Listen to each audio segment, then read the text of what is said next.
Hello and welcome you to my video classes on water resource management. And now we started the different module or chapter. It is integrated water resource management. So in integrated water resource management we are mainly discussing about implementation. But actually in previous lecture we discussed what you mean by what you mean by concept of integrated water resource management and structures or tools or 3 E's, and even we discussed the Duplain principles, right?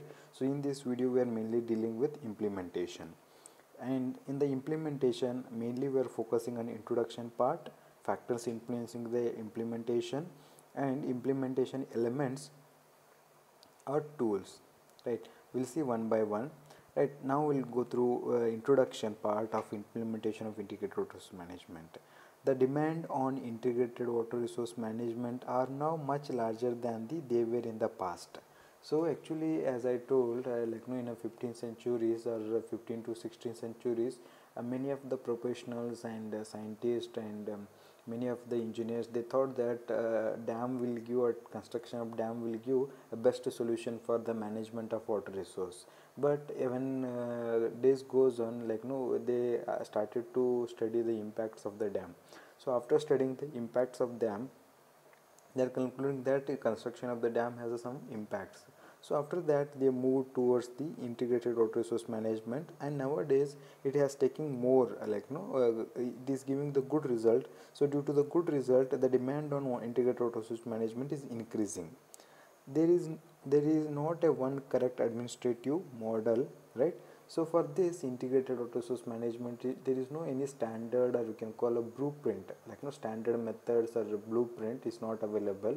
It all depends on the situation of the country, right? So the art of integrated water resource management lies in the selection, adjusting and applying the right mix of these tools. So actually here it is what they are telling, that based on the situation of the country, we have to select some of the best methods, and we have to adjust with the best method, and we have to apply the best methods with a mixed condition. Selection, adjustment and applying with the mix based on the situation. But actually our focus is what? Which suits the political system, socio-economic system and cultural condition of the country. So actually it is what, when it will become, when it will mingle with that entire system or entire management, when mingle with the entire country, right? So then when we are getting a good participation, cooperation and a good stakeholder environment, definitely we can move this involvement with a very successful activities. So that's what, it all depends on the how country economy is there, how social condition is there and how cultural condition is there. And if our methods or whatever we are taking, some of the adjustment we are taking best solution, then it will become a successful. So mainly is which suits the political system, socio-economic system and cultural condition of the country. Many countries have accepted and or adopted integrated water resource management as a strategy for sustainable development. As per the United Nations, right, they have given the sustainable development goals, right? Yes, sustainable development goal, SDG, right? Sustainable development goals. For the sustainable development goal, many of the countries, they accepted or adopted integrated water resource management as the main management factor. And number of international and national development organizations have continued to advocate for its implementation. So you can see many international organization, development organization, even you can take the United Nations International Institute, World Bank International Institutes, right?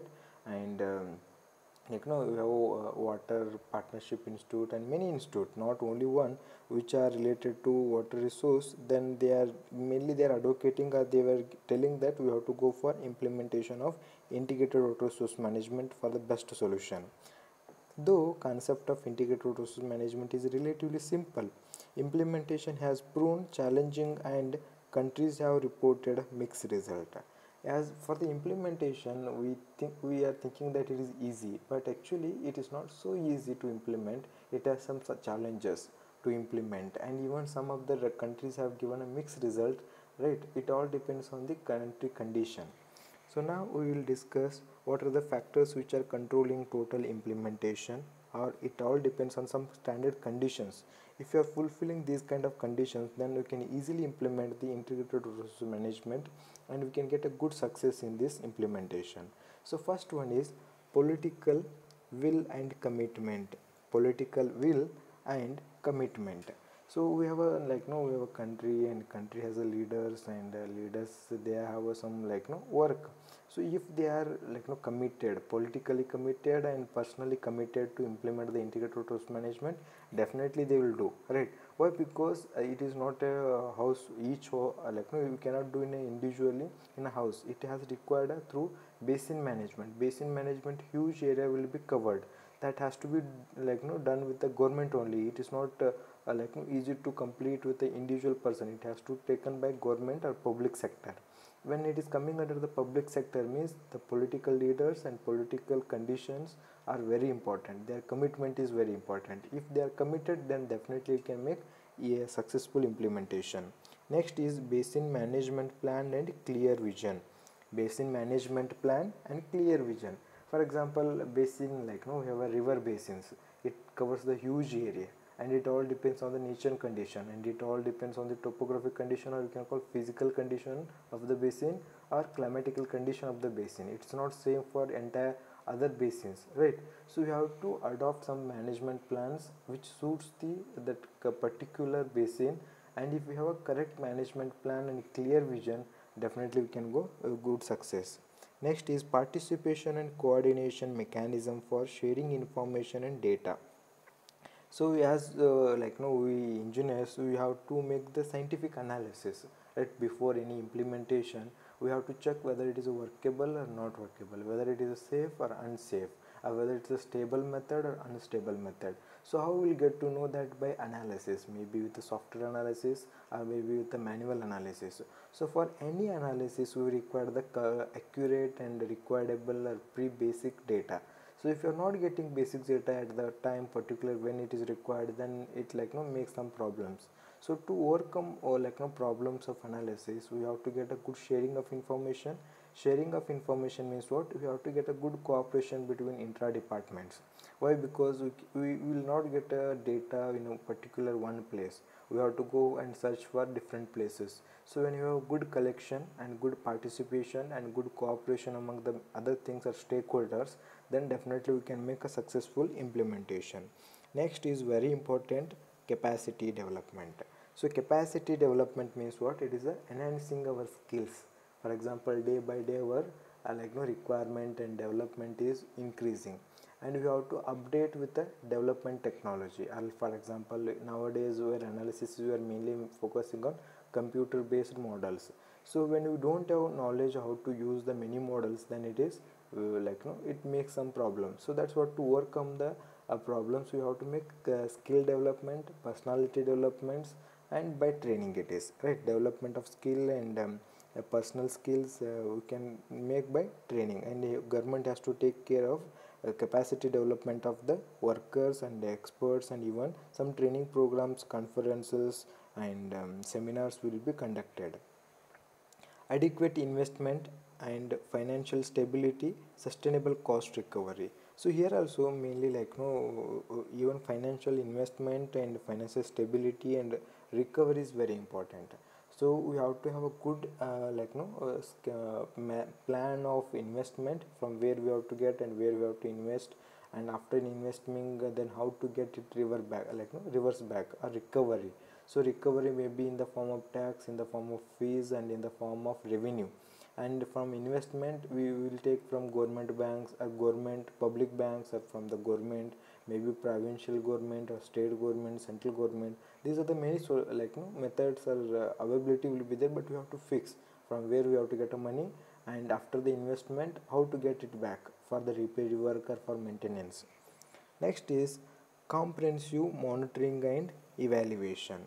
So even though many all the sustainable all the factors are available in the country, but if you are not good in comprehensive monitoring, why? Because monitoring is very important, and as well as evaluation based on the situation, because it may have some problems, right? Some problems may arise after some time, but that has to make evaluation and monitoring, right? Again, maybe it has to be repeated the same methods. So next we will go and we will understand implement implementing elements or tools, right? So implementing tools for managing and developing water resource with 4 elements. So here it is what actually it is what some of the if you follow these methods or these tools, we can manage easily of implementation. Why? Because implementation is not so easy. As I told in introduction part, implementation of integrated water resource management is not so easy. It has some problems or challenges. So if you are fulfilling these some three, 4 elements, then definitely we can make successful implementation. So we will see one by one, right? 4 elements which are very important, and if you are fulfilling these 4 elements, then definitely we can make very successful implementation of integrated water resource management. So first one is establishing of enabling environment we have to create, like no, we have to establish the environment in the in a surrounding people or in the government and in the surrounding people, that we have they have to feel that we have to go for implementation.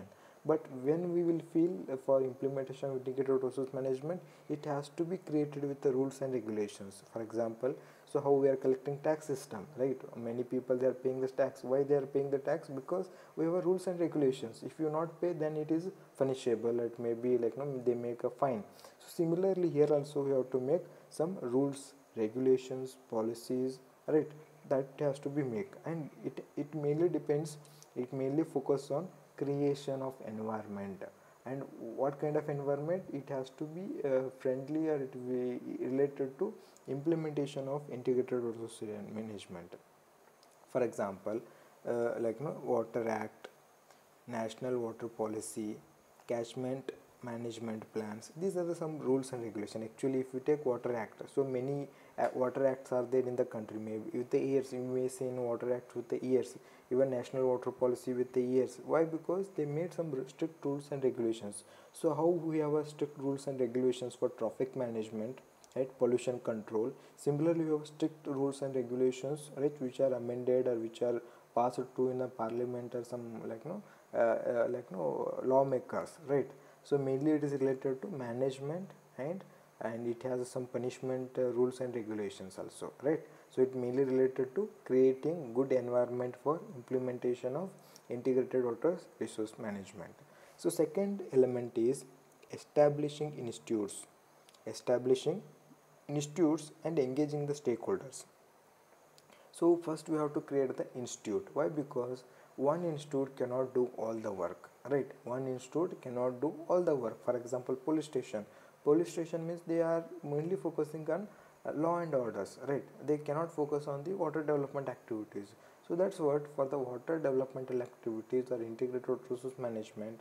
So we have to create a separate institute or organization or department or authority where they are mainly focusing on water management, where they can make decisions how to manage, where to manage, and who will come. All the things will be there in a authorities. So here it is mainly creating the establishing institute or authorities to make the decisions, and with the engaging the stakeholders.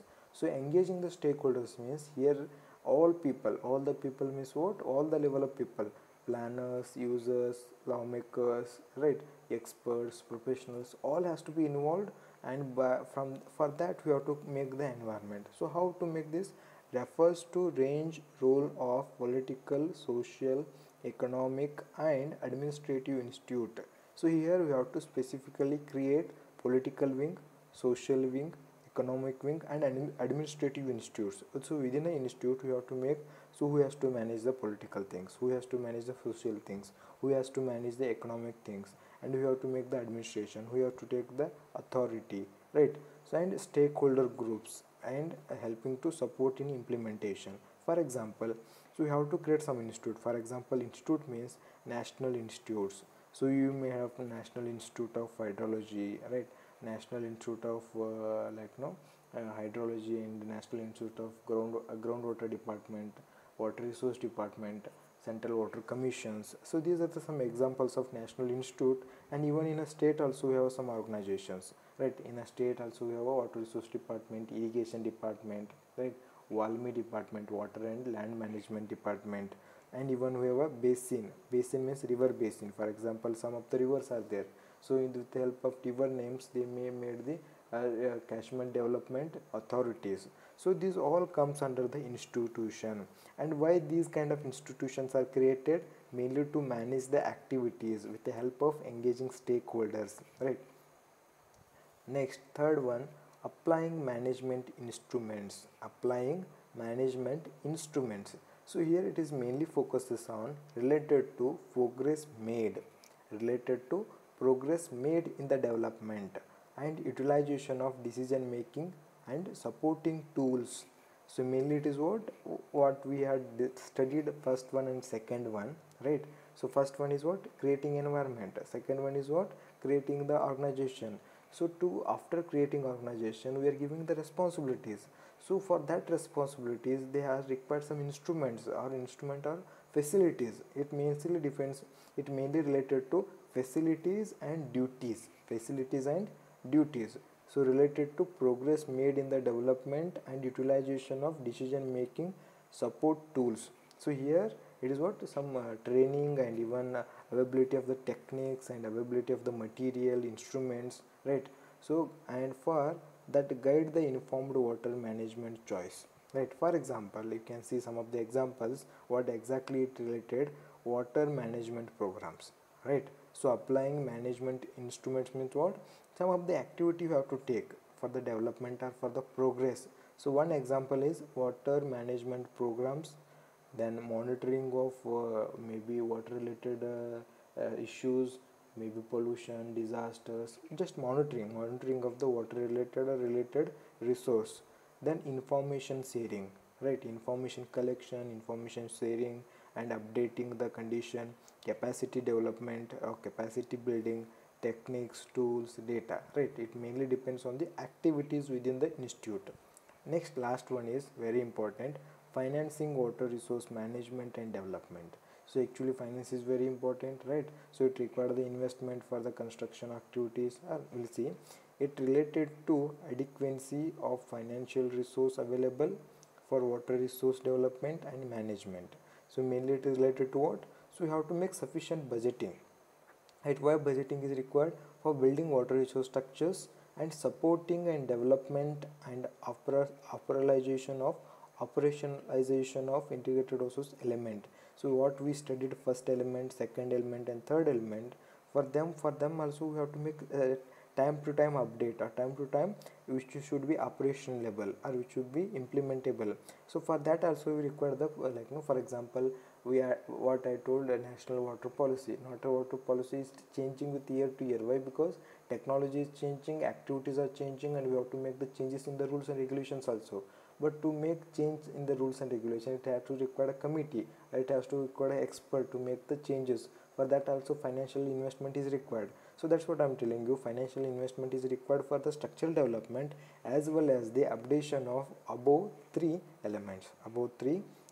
For example, central and state budgeting, right? So central government has to be allocate some money to water resource development, and even state has to allocate some money in the budgeting for developmental activities of water resource, and even financing from the corporate social responsibilities or NGOs and even some other banks, right? So these are the main four elements for the implementation of integrated resource management. As I told, it is not fix or blueprint, it all depends on the country conditions, and if you follow these four methods you can make easy implementation of water resource.